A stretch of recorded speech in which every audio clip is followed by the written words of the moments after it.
Bharatiya Janata party की सरकार बदले की भावना से कार्रवाई नहीं करती है, भ्रष्टाचार के खिलाफ कार्रवाई करती है और कांग्रेस भ्रष्टाचार की पर्याय के रूप में अपने आप को प्रदर्शित करने का काम कर रही है।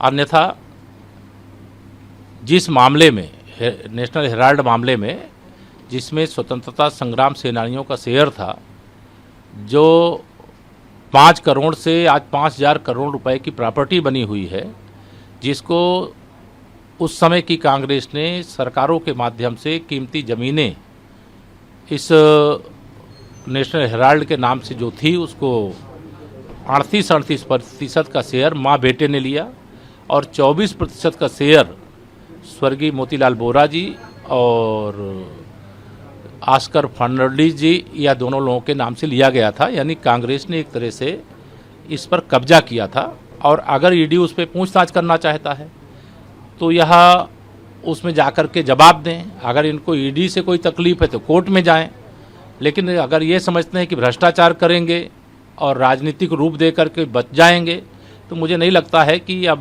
देश की सरकार या देश की संस्थाएं सबके साथ न्याय करती हैं, सबके साथ एक जैसा व्यवहार करती हैं।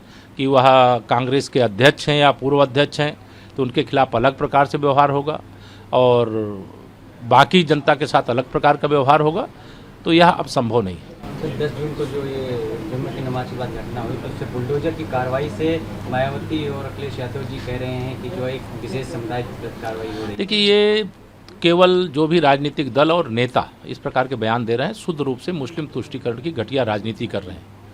जिन लोगों को बुलडोजर की कार्रवाई दिखाई दे रही है, जिन लोगों को दंगाइयों और पथराबाजी करने वालों के खिलाफ कार्रवाई दिखाई दे रही है, उनको पुलिस वालों पर हमला क्यों नहीं दिखाई दे रहा है? जिन दुकानों में तोड़फोड़ हुई, आगजनी हुई, वह दिखाई क्यों नहीं दे रहा है?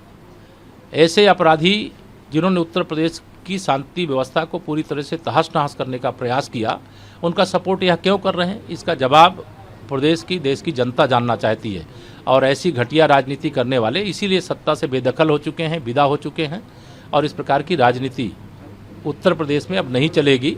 जो दंगा करेगा, जो पत्थरबाजी करेगा, जो अवैध कब्जा करेगा, उसके खिलाफ वैधानिक कार्रवाई हुई है और आगे भी होगी।